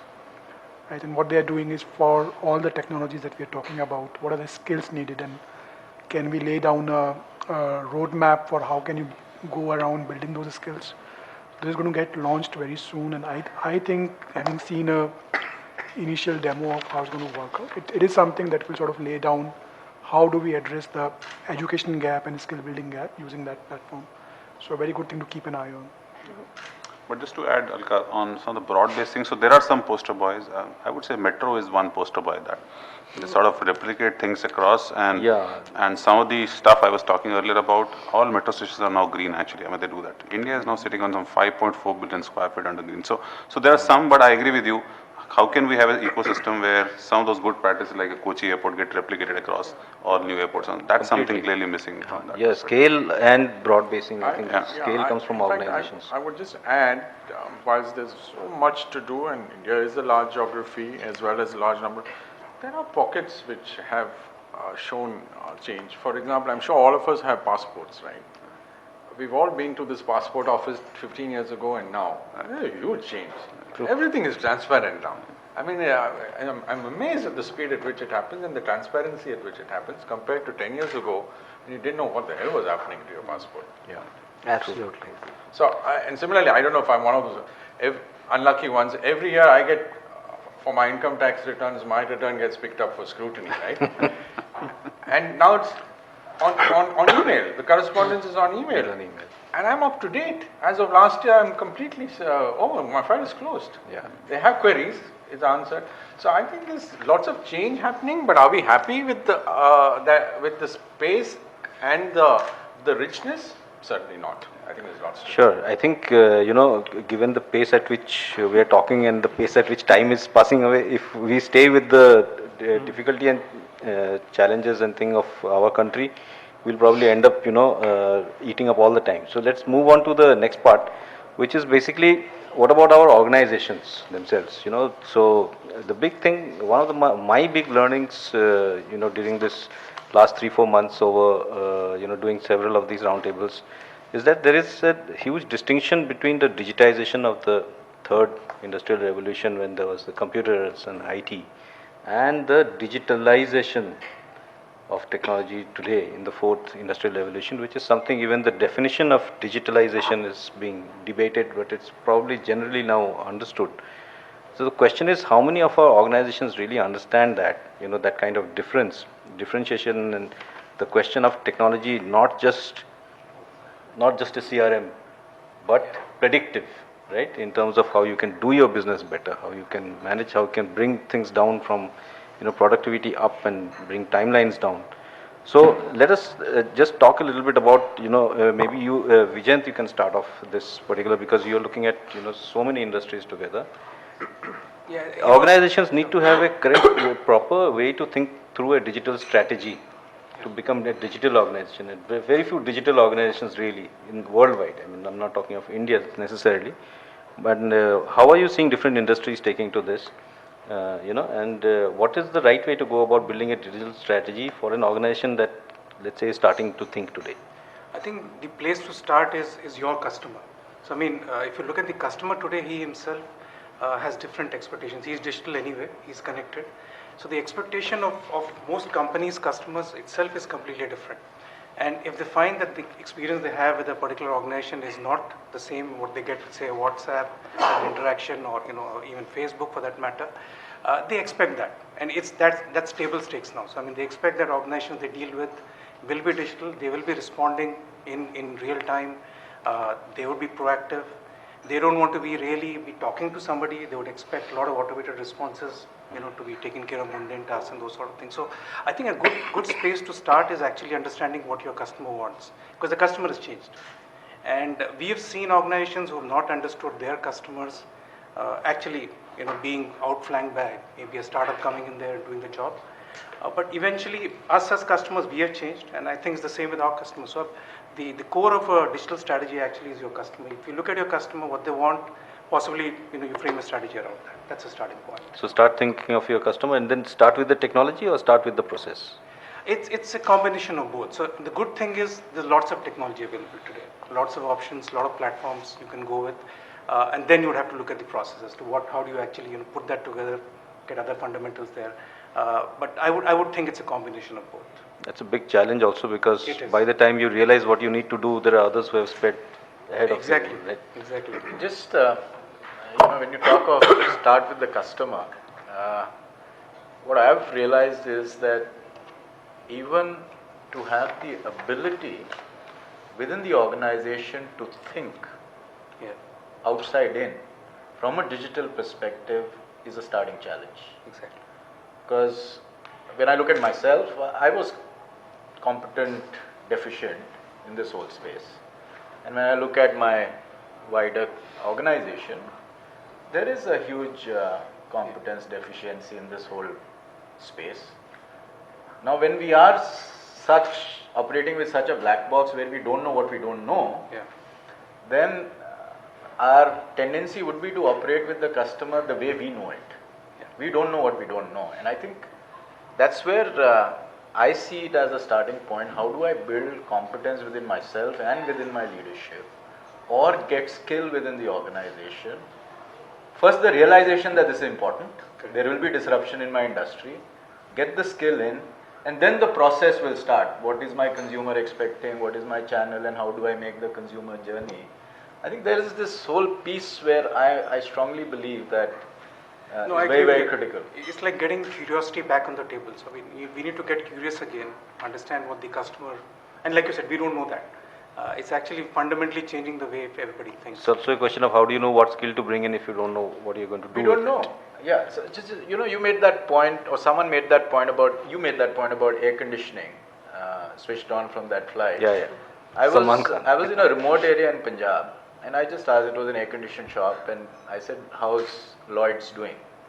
And he said, you'll be amazed the uptake that the brand has picked up just because of the aspiration of the community here. It was Khanna for a smart air conditioner. Right. The aspirations and how they are being met with technology is quite fascinating. Might have even Amitabh Bachchan might have something to do with that, given that he is the brand ambassador of that particular. So actually, if I may, I'm not so sure I agree with this. I think starting with the process and saying that this is how I'm going to do it is a very third industrial revolution way of doing things. Okay. I think you just have to go out and try a whole bunch of things and see what works. And so the key to it is measurement and tokenization and data capture. So all the tools, as you mentioned, right, that all the tools of AI and machine learning, they are all available at the click of a button, right? But you can't use any of that if you don't have the data to feed into it, right? And the only way you're going to become data-driven is if you actually capture the data. So for us, I think the starting point is not to define a process. It's not to say what kind of skills do we need. The starting point for us is let's capture as much data as we can so that then we can figure out what kind of skills do we need and what kind of process do we need to have in place. Can I add something? Yeah. Very quickly. I'll come to you after Pankaj. Yeah, so what Gurpreet was saying, I don't know, it doesn't apply to digitization because I don't know is actually a black box. All of us know what it is, but the expertise in the youth is very high. So the dependence on them has to be explored, and that is where we need to get them into the mainstream and get those people who are very knowledgeable on this subject to come to the fore, and we listen to them and we implement those. But there may be junior people in your organization. Would you listen to them? Yeah, obviously we have to. Today, my 5-year child will know more than more than us on a mobile phone. If you have a problem on a mobile phone, you go to a 5-year child, he will plug it immediately. That is what is the truth. So if we have to learn anything on this, the latest, we have to go to the young generation and maybe the youngest of them, and they would be able to solve it much better because they've been born with those technologies, so they know it much more than what we have. So the question is not about for us to implement. Maybe we would be the same old people who had the resistance to change for computers. Today we have a thinking that what about digitization? But then we have a resource available within our team itself who are the young blood, and they know much more than us, and we have to get them into the mainful, and it's the management of them that's, I think, more important. It's the truth. I would take the liberty of going back to the earlier point also, because then I was about to speak and then you changed it to the third point. Sure, so, please. The education system, it has to improve. I agree with what Bharat was saying. Today, the university education and everything, when we are going to artificial intelligence, when all the cars and the automobiles, all mechanical, electronic, IT, everything is merging together, we still have the specialization of BTech, mechanical, BTech, this. The integration is something which needs to be done today. The gap between the industry and the education has to be mitigated, and for that it's very important that we change the entire education system in the country.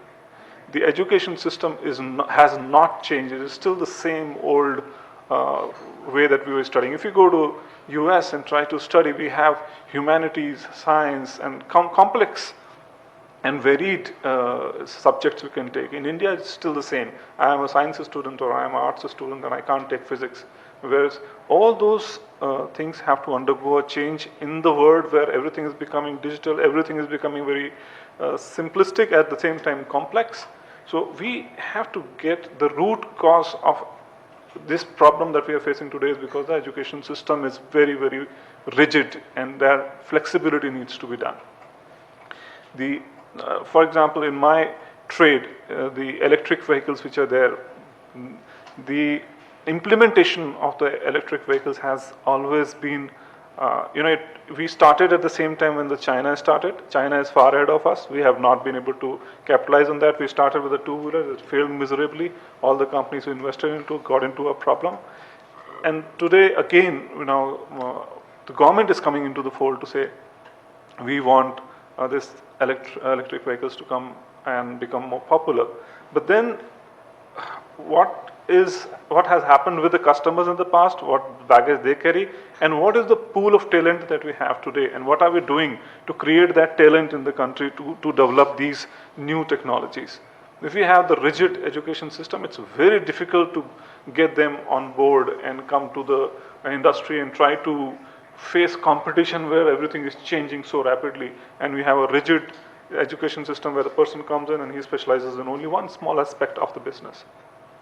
So this is, I think, the foremost and the number one thing that we need to tackle immediately. Absolutely. And of course, the second thing I feel very important is, still the country is very male dominated. Yeah. Now, the female population of the country have to be given more opportunities and have to be brought into the mainstream, and that is where the growth will happen more. Unfortunately, even our panel today is representative of that At least you have particular one thing, today. except Alka. There's nobody, from the female side. Sometimes I feel good about it. Okay. That's why you're at the head of the table. No, but to your point, Nishant, just to come to you there also, to your point on allowing the junior people more say in how digital strategy should be done in an organization. So, we had this Varun Sridhar from Sharekhan. He came to our discussion in Mumbai, and he said that he had created a small team of digital natives, people who are young, dynamic, and they know digital technologies, they know what to do. And they were given Varun is a member of the board of directors. So that group was given the mandate of just do whatever you want, just like she was saying, you experiment and just come out with solutions to various things that we're doing. So they would come up with a solution, and the board would say, yeah, go ahead, and then they would go to IT, and then IT would then show them, oh, security, compliance, this, that, and then they would all come back, ye to hone wala nahi hai, because there are so many issues. So it's also a question of our mindsets, that if there is something new that's coming up, then do we really go back to governance issues, compliance issues, security issues, the very fear of trying out something new that might impact the organization on a larger scale, that is still there. But I would say that to plug this problem, the youngsters are there. You have to have a CEO who is also positive towards it, and he has to bridge that gap top to bottom and drill it that through. That is something that Anurag and OLX will be able to do better. But before I come to you, I want to have Nishant's view. Very quickly, I won't take much time. So what some companies are doing is what they call as reverse mentoring. So younger generation mentoring the CXOs and CTOs, that's very common. The other thing I will say, that passport example, I think the benchmark is wrong. The new generation wouldn't have seen that stage. Right now, we are feeling happy that 15 years things were very bad and now they have moved to a better stage. But that benchmark itself will change in my view. To your question around how do we define a digital strategy, I think digital strategy, I see a lot of times the board members get very excited. So what are we doing about blockchain? But do we really need to do something with blockchain? And they create a lot of confusion in terms of the strategy. So digital strategy should not be seen separately. I think the core is your corporate strategy. And then you define strategies around data and digital and marketing and human strategy. And that's how you look at everything holistically rather than individually. Okay. Probably I think your whole organization is digitally native, right? Yeah. So you are in a far more better position to talk about this. Yes, I was waiting to jump onto this, but I'm glad I heard everyone out, and I'll build upon what Nishant said. So we, at our core, are a digital business, right? And end of the day, we've done a bunch of things like experiments, whether it's around marketing, reaching out to customers, etc.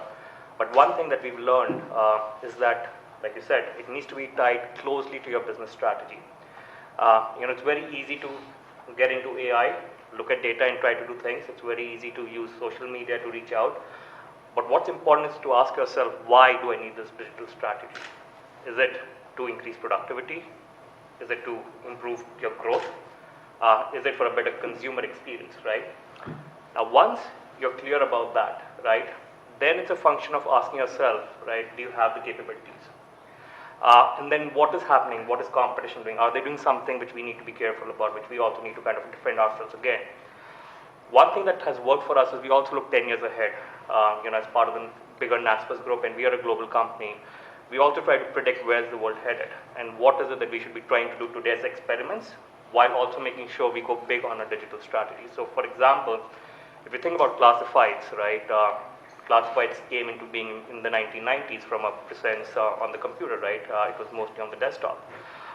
And then OLX came into being in 2006. We started doing digital classifieds with focus on desktop and somewhat in mobile. If you look back, we in India actually started doing it on mobile much ahead of all the other markets.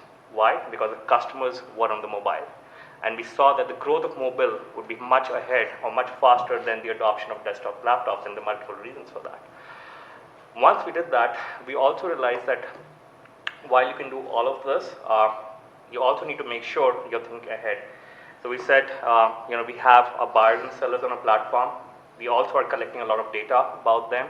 Now, can our digital strategy be such that we start leveraging that data that we collect, obviously keeping privacy in mind, and also start making it a more personalized experience for them, right?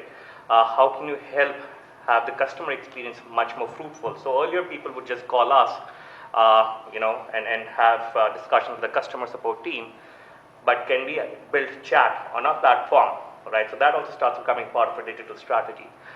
So the point I want to make is, at the end of the day, if it is not tied together to your business strategy, you will do a lot of things, you'll put in a lot of resources, you'll get new capabilities, but it may still not deliver when it's measured. To your point, when you said it needs to be measured, it's extremely important. So last year we hired a bunch of AI, machine learning people, and we said, let's run a bunch of cool experiments, let's build some great products. And we did. The reality of the matter is our customers were not ready. While they seemed like cool features and cool products, it eventually didn't really lead to any business productivity growth for us, improving the customer experience, or necessarily moving to something which is more about monetization. So yeah, as a digital business, while we strongly believe in making sure that we have to go and do a bunch of experiments, we still realize that it has to be closely tied to what we really want to do as a corporate. And if there's no correlation there, you can kind of falter easily. That's actually, there are two sides to it, but I'll come to that after Rajiv has a say. Yeah, I have a point. In fact, I do agree with Vijay that I think the mic needs to be closer to you.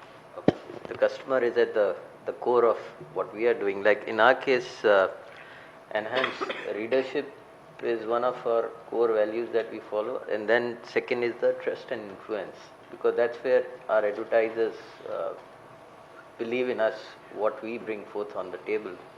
And to achieve it, at the core of our organization, the digital strategy is led by speed of execution and to do more with less. So because the costs are spiraling out of control now. So if we can't cap the cost through these digital initiatives, we won't be able to serve our customer in a much more better way than what we have been doing in the past.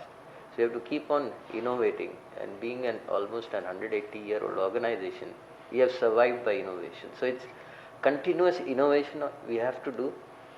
And I'll probably agree with Shiva on this data being a very core to our entire environment, because I think you must have all heard data is the new oil now, and every country will have to protect their data. Otherwise, you are allowing your gold mines to be taken away by somebody foreigner out there.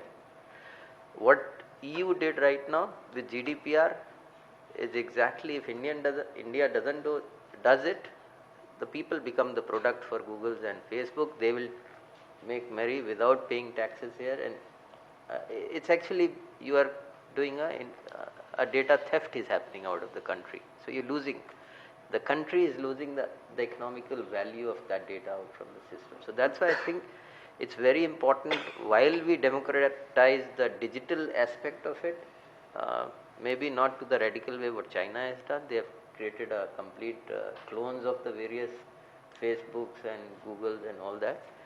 But at least we should be able to protect our citizens from being exploited out there, or the data being manipulated for some other purposes, like what we have seen in US elections in last term. So it's a very potent, what do you say, a natural resource now. So data becomes a natural resource now. So it's a very potent natural resource that we need to protect for the nation to be much more viable, I would say, going forward in the digital economy. So that's my... Right. We spoke about digital strategy, and I think there's general agreement that digital strategy should follow business strategy. But the question also is that digital can even change your business strategy today, right? Because the way technology is coming, you also have to think about how your business strategy should evolve, because digital is going to dictate your business strategy going forward and not necessarily only follow it, right? So one of the things, as a journalist, of course, I'm trained to be pessimistic, and I'm supposed to be like that. So one of the things that I notice in my research is that very few companies put out the name of their CTOs or their CIOs, on their websites. So when they say the top management, I'm not even talking about board of directors. There's no CIO, CTO in India who's on the board of directors. If it's an organization, as an organization, if you see, I know there might be a few, but the question is, as an organization in India, organizations, if you recognize digital to be so important, at the topmost level conversations, there needs to be the technology guy also there with you. So why is that not happening? And then the question also is that the CEO and the board also has to be, technology sensitive. You have to understand that it's not just that you decide the business strategy and technology will then come and implement it. That is more the third revolution kind of thinking. The forward thinking is different. Like in finance, you're completely, you're changing your business models on a fairly regular basis. Weekly. Weekly, right? I mean, that's really scary, business model changing on a weekly basis. But the point is, where are Indian companies in terms of understanding when will the day come when if I go to see the top management of a company, I will see the CTO there for every organization, or at least, or even on the board. Are we moving that way? Are we really taking digital seriously? What's your view? You are looking at all organizations. No, so we are seeing, that business itself is playing a very, very sort of proactive role in looking at digital. A lot of places business pushes for digital because that's something they want to see, or they see can multiply their force in the market there. But we do see that the role of the CTO CIO is getting even more important. So it's actually both. I mean, earlier days it was all left to the CIO CTO organization, and the business was pretty much just sort of adopting technology from there. But we see business itself getting very, very proactive, especially in segments like FSI and all, where business is right out there asking for different things which they want. So I had the notes on the same subject which you mentioned, because before an organization develops a business strategy. So I was reading this, Deloitte released this new report on mergers and acquisitions in the last 3 years. So I just picked up two things, which stood in my mind since yesterday. They said that there's something like 3 trillion is something which gets acquired every year. 634 billion in last 3 years was spent on emerging technologies, 634 billion. That's fine. What it also said, 60% of the disruptive technology M&A were by non-technology sectors. So companies who are buying on digitization or technology are not the core companies, they're somebody else is buying. So which leads for all of us to think our current business models are actually at risk. I mean, we may make a strategy, but the way the disruption is happening on business models, it is going to change. I mean, look at what happened to the radio cab industry in India once Ola and Uber came, right? So it's real for all of us. So I think while we make a strategy, but I think it's also important to be cognizant of the fact what is going to emerge. And some of the things which I gel with what was said earlier. So I think customer experience always will have to be the forefront, because what are your customers expecting is something you'll have to build your strategy on. And I can relate with one example. So you look at the hotel industry, I mean, historically, all of us were used to having those key card solutions. We walked into a room. Hilton came to us around 5 years back, said, we don't want key cards. Everybody don't want to go to the front desk, they simply want to go to the room using a mobile. That is done. The next level of question is, how can I, in a room when a customer walks in, how can I make the experience what that individual customer wants it? Now, those, be it an air conditioning temperature or something else, the mood lighting or whatever, I mean, those are the type of expectations which a customer has today. We were making elevators and we thought making high-speed elevators are the best thing to do. But a couple of customers engaged, I'm not bothered about that. All companies make that.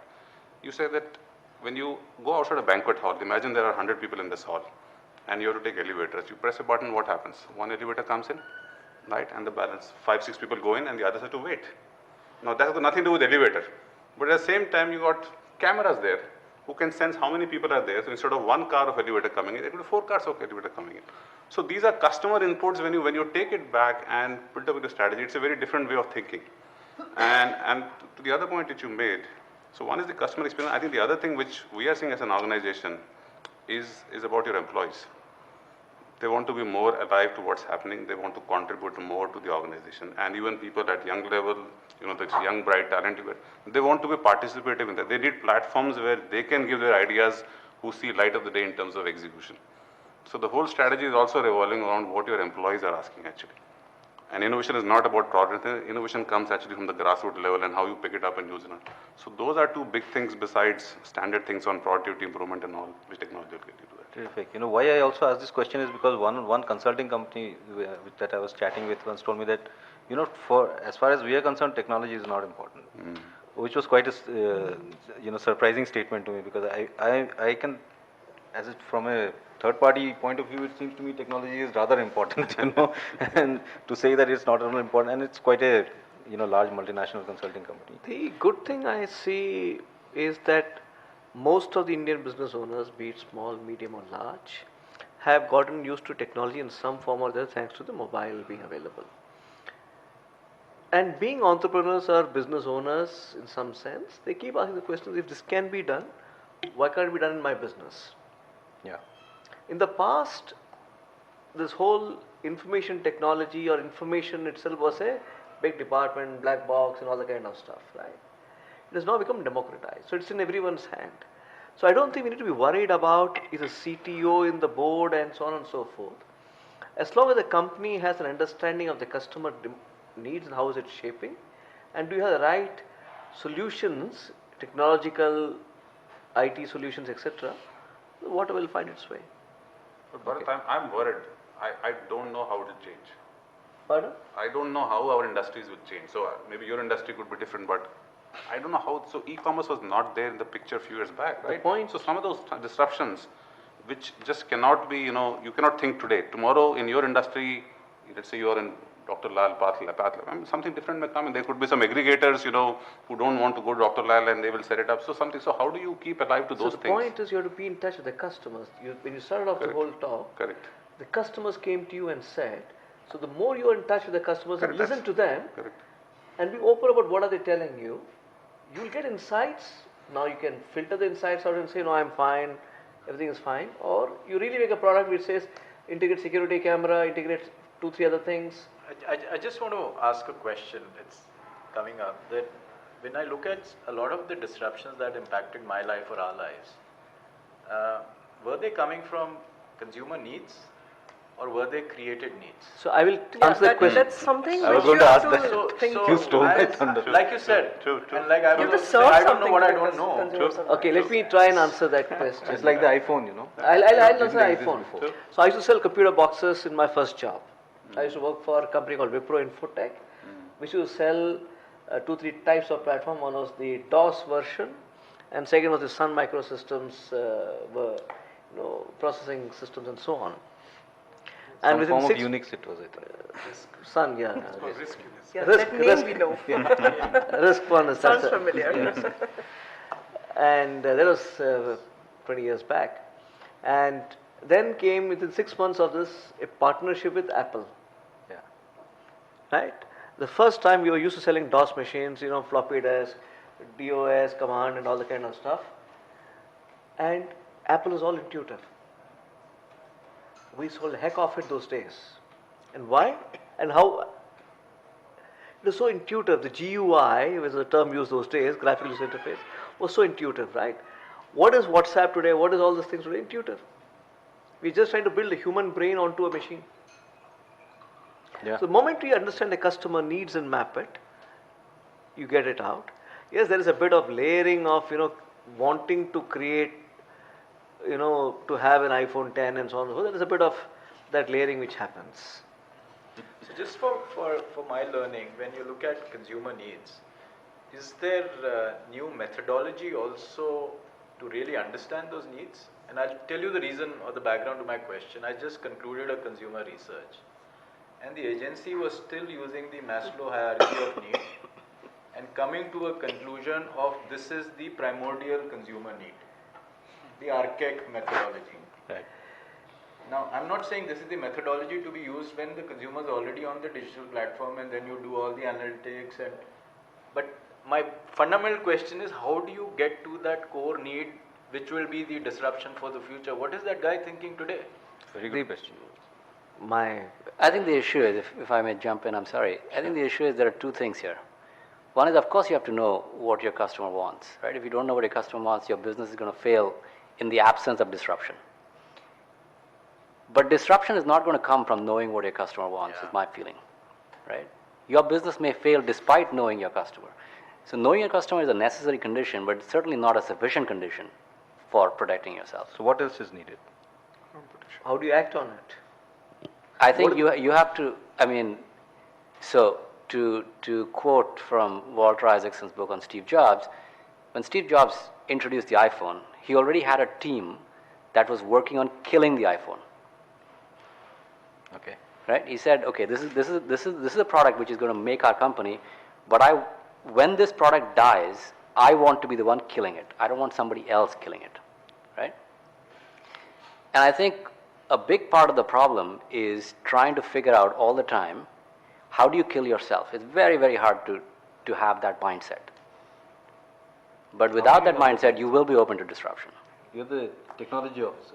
So, I don't want to put you in any awkward situation or anything, but... Because the other thing is that if you look at disruptions across industries, I really cannot think of one where the disruption has come from within the industry, right? The real transformative disruptions have always come from outsiders who looked at it and said, that makes no sense. I'm just going to do it differently.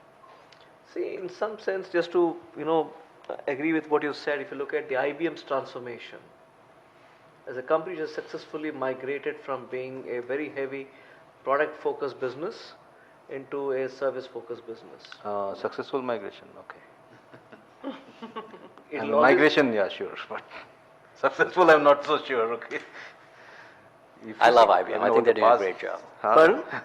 I think IBM is doing a fantastic I job. want to talk about IBM on the Salesforce platform. Okay. But Alka, your view. Yeah, so I'm just responding to some of the points which I heard here. One is, in these times where everything is changing, all models are changing, I think even the customer is not really sure of what I'm wanting next.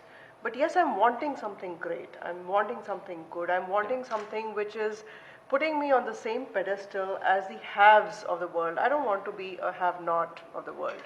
So one is that yes, you serve the dish which he might like, and how you would know that dish which he might like is by knowing the customer. So it's something which is, your own intuition and the customer demand has to get married. That's one thing. Second is that I have had, to the point you made that, CTOs are not being given importance. Now, there are contradictory pressures on each one of us, basis what roles we play. So I've had a very senior guy in finance ask me that if you are doing the remote monitoring using IoT, what revenue is it bringing in?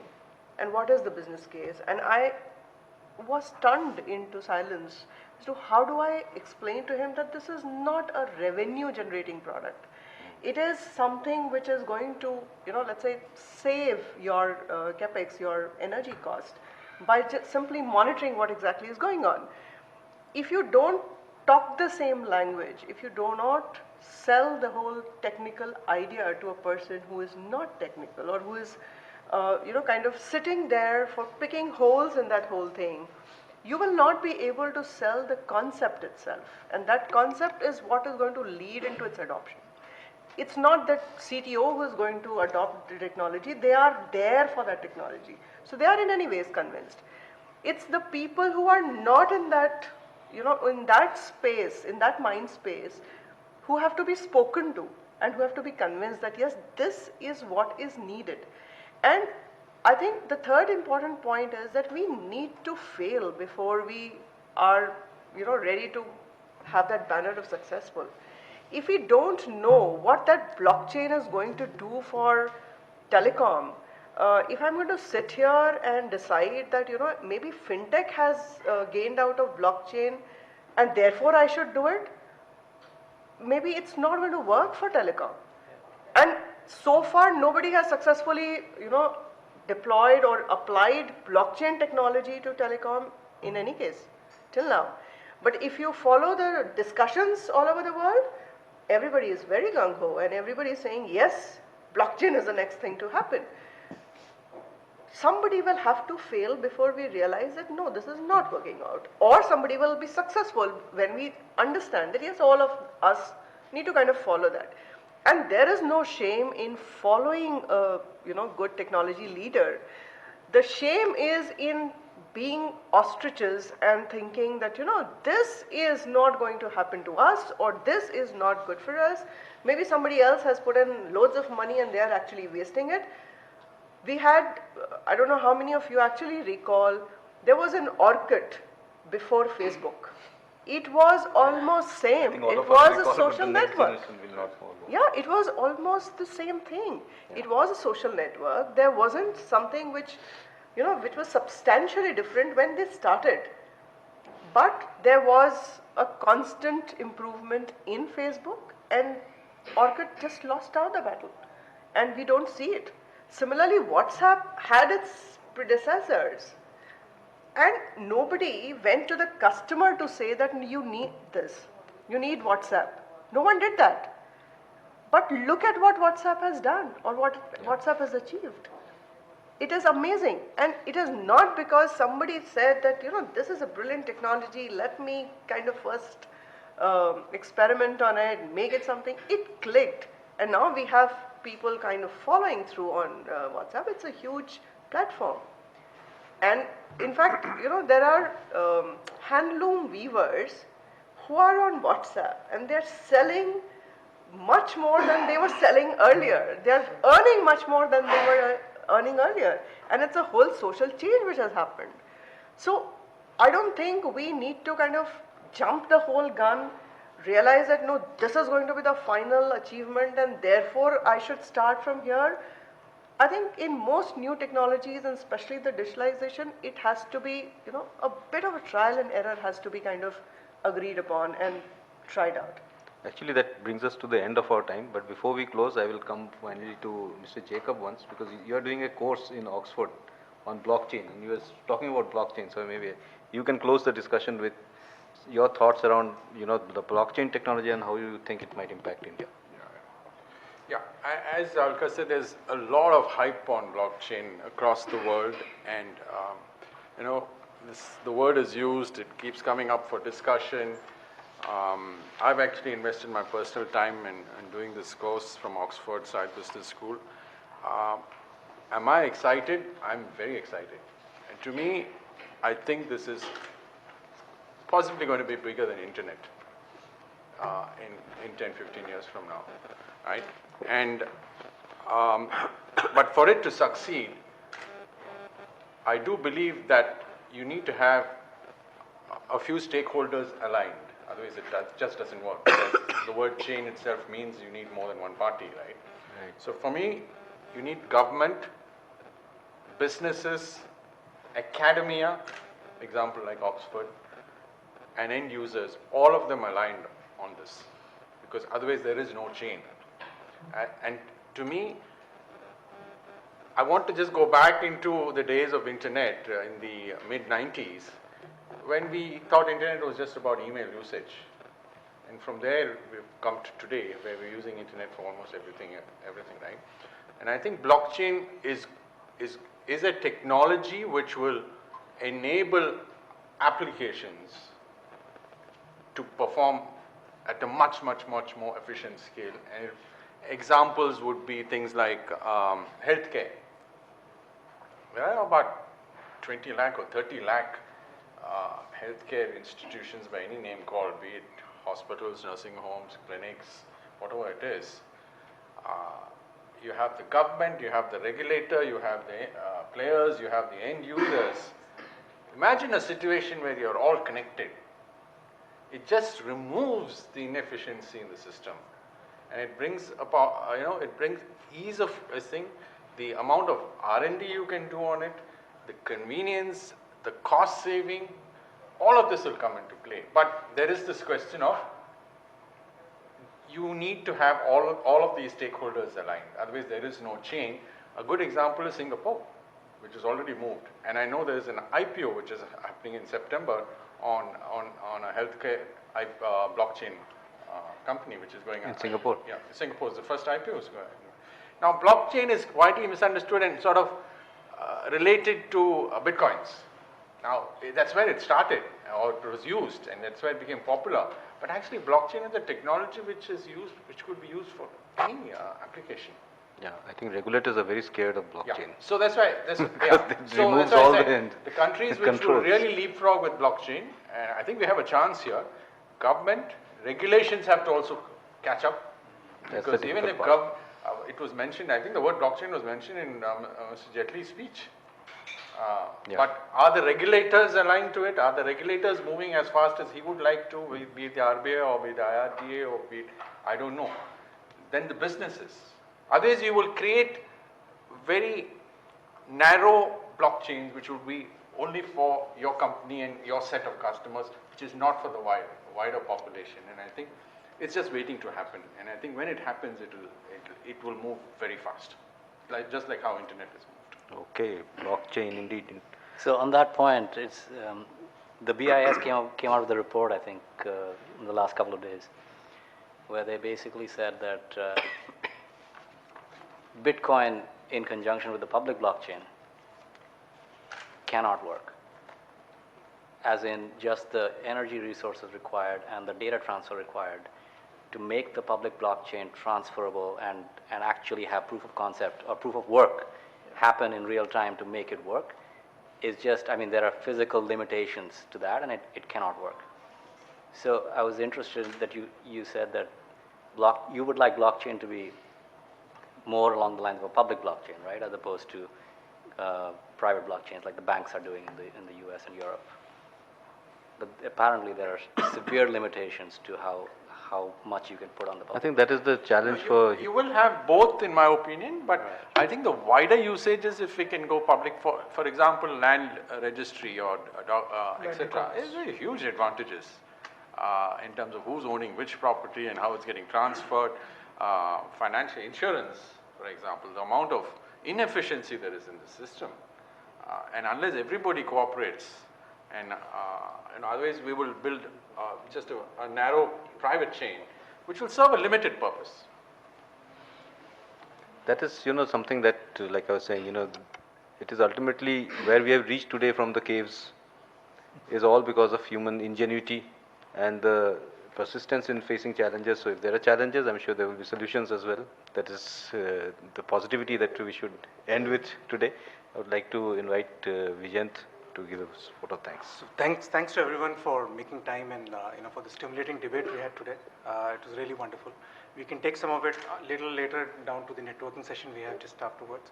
But we have a small video and then we can probably go to the networking We'll session. take the group photograph after the video. So that everyone stays for the video.